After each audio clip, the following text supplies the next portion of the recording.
জানিয়ে দেব হাতে থাকা সর্বশেষ আপডেট বাংলা সংবাদ। প্রথমেই সংবাদ শিরোনাম। সাবেক প্রধানমন্ত্রী জাহিদ ফারুক গ্রেফতার। এরপর জানিয়ে দেব সরকার পতনের পর ছাত্রলীগের প্রথম বিবৃতি, যা বলা হলো। এদিকে ভারতের স্বরাষ্ট্রমন্ত্রীর বক্তব্য, প্রতিবাদে জামাতের বিবৃতি। আরও জানিয়ে দেব পাহাড়ের অশান্তির বীজ উপড়ে ফেলতে হবে বলেছেন রেজাউল করিম। সর্বশেষ জানিয়ে দেব 21 দিনে রেমিটেন্স এলো 19,610 কোটি টাকা। এতক্ষণ শুনছিলেন সংবাদ শিরোনাম, এবারে বিস্তারিত।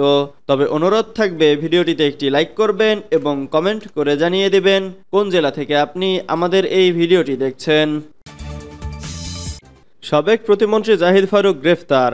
সাবেক পানি সম্পদ প্রতিমন্ত্রী কর্নেল জাহিদ ফারুক শামীমকে রাজধানীর বারিধারা থেকে গ্রেফতার করেছে র্যাব। রোববার 22 সেপ্টেম্বর সন্ধ্যায় বিষয়টি নিশ্চিত করেছেন র্যাবের লিগ্যাল অ্যান্ড মিডিয়া উইংয়ের পরিচালক লেফটেন্যান্ট কর্নেল মনিম ফেরদৌস। তিনি বলেন, জাহিদ ফারুকের বিরুদ্ধে একাধিক হত্যা মামলা রয়েছে। সেসব মামলায় তাকে গ্রেফতার দেখানো হবে। সুনির্দিষ্ট গোয়েন্দা তথ্যের ভিত্তিতে অবস্থান নিশ্চিত হওয়ার পর রাজধানীর বারিধারা থেকে জাহিদ ফারুককে গ্রেফতার করা হয় বলে জানান লেফটেন্যান্ট কর্নেল মনিম ফেরদৌস। তাকে ডিবির কাছে হস্তান্তর করা হবে বলে জানান তিনি। সরকার পতনের পর ছাত্রলীগের প্রথম বিবৃতি, যা বলা হলো। আওয়ামী লীগ সরকারের পতনের পর এবার প্রথম নিজেদের অফিসিয়াল পত্রে বিবৃতি দিয়েছে বাংলাদেশ ছাত্রলীগ।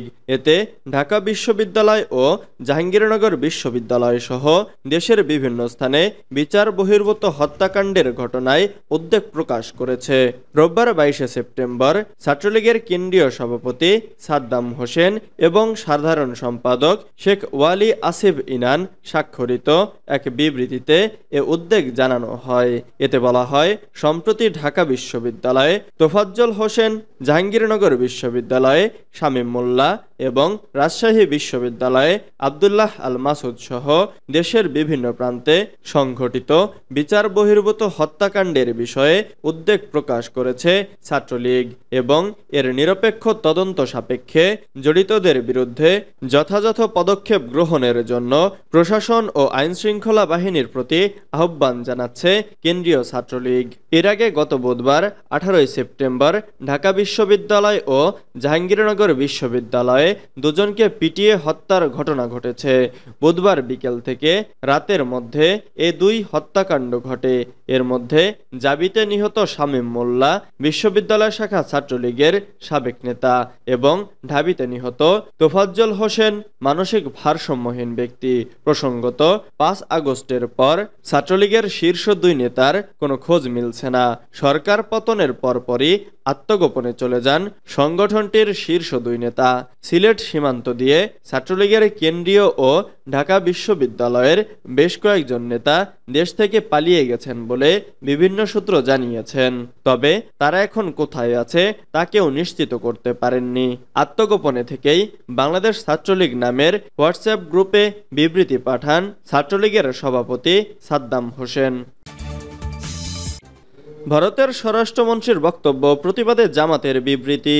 ভারতের স্বরাষ্ট্রমন্ত্রী অমিত শাহ শুক্রবার 20 সেপ্টেম্বর ঝাড়খণ্ডের সাহেবগঞ্জ জেলায় আয়োজিত এক সমাবেশে বাংলাদেশি অনুপ্রবেশকারীদের পা উপরের দিকে ঝুলিয়ে রেখে সোজা করবে বিজেপি সরকার মর্মে যে মন্তব্য করেছেন তার নিন্দা ও প্রতিবাদ জানিয়েছে বাংলাদেশ জামাতে ইসলামী। রোববার 22 সেপ্টেম্বর বাংলাদেশ জামাতে ইসলামীর সেক্রেটারি জেনারেল অধ্যাপক মিয়া গোলাম পরওয়ার এক বিবৃতিতে একথা বলেন।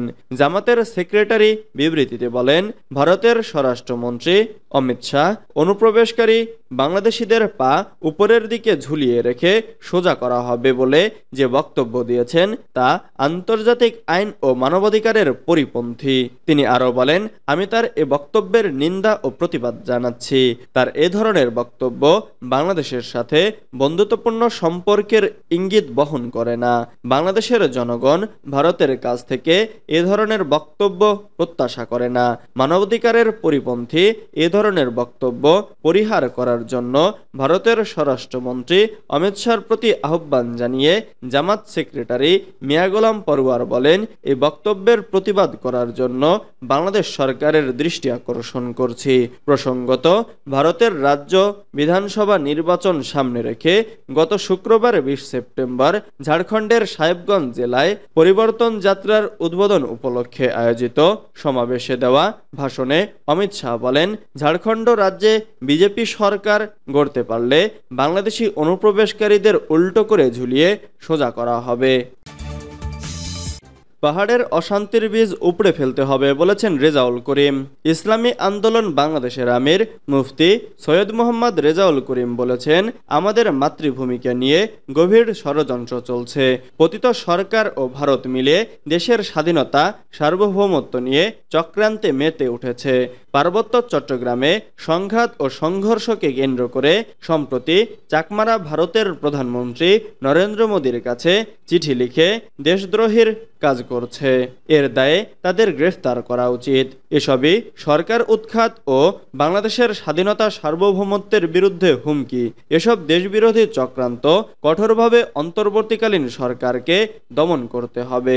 রোববার 22 সেপ্টেম্বর বিকেলে রাজধানীর পল্লবীতে হারুন মোল্লাহ ঈদগাহ মাঠে ইসলামী আন্দোলন বাংলাদেশ ঢাকা মহানগর উত্তরের পল্লবী থানা শাখার উদ্যোগে অনুষ্ঠিত গণসমাবেশে প্রধান অতিথির বক্তব্যে তিনি এসব কথা বলেন। তিনি বলেন, পতিত স্বৈরাচার সরকার দেশ ছেড়ে পালানোর পর থেকে অন্তর্বর্তীকালীন সরকারকে ব্যর্থ ও অকার্যকর করার জন্য শেখ হাসিনা ও মোদির নানা ষড়যন্ত্র ও চক্রান্ত চলছেই।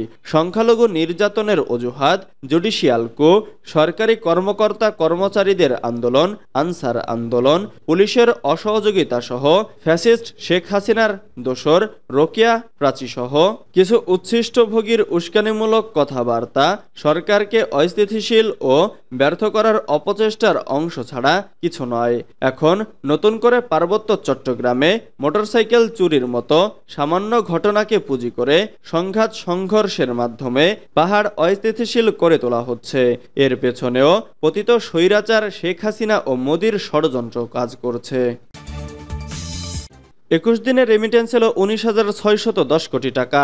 রেমিটেন্স বা প্রবাসী আয়ে গত মাস আগস্টের ধারাবাহিকতা রয়েছে চলতি মাস সেপ্টেম্বরেও।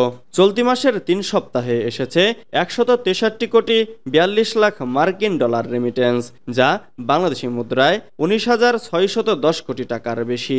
রোববার 22 সেপ্টেম্বর বাংলাদেশ ব্যাংকের সর্বশেষ প্রতিবেদন বলছে, চলতি মাস সেপ্টেম্বরের প্রথম 21 দিনে 163 কোটি 42 লাখ ডলারের রেমিটেন্স পাঠিয়েছেন বিভিন্ন দেশে বসবাসরত প্রবাসী বাংলাদেশিরা, আর প্রতিদিন আসছে 7 কোটি 80 লাখ ডলার করে। এভাবে রেমিটেন্স আসার ধারাবাহিকতা থাকলে চলতি মাসে প্রায় 2.5 বিলিয়ন ডলারের রেমিটেন্স আসবে। আলোচিত সময়ে রাষ্ট্রায়ত্ত ব্যাংকগুলোর মাধ্যমে 48 কোটি 7 লাখ ডলার, বিশেষায়িত একটি ব্যাংকের মাধ্যমে 6 কোটি 98 লাখ 30 হাজার মার্কিন ডলার, বেসরকারি ব্যাংকগুলোর মাধ্যমে এসেছে 107 কোটি 96 লাখ 10 হাজার ডলার এবং বিদেশি ব্যাংকগুলোর মাধ্যমে এসেছে 40 লাখ মার্কিন ডলার রেমিটেন্স।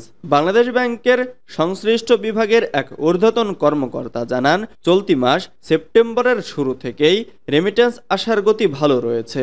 এ ধারা অব্যাহত থাকলে মাসটিতে 2.5 বিলিয়ন ডলারের রেমিটেন্স আসবে। বৈধ পথে রেমিটেন্স আসার পেছনে সচেতনতা কাজ করছে, আবার বৈধ পথে ডলারের দর বৃদ্ধিতে হুন্ডি থেকে মুখ ফিরিয়ে নিচ্ছেন তারা। এভাবে বাড়ছে রেমিটেন্স আসার গতি।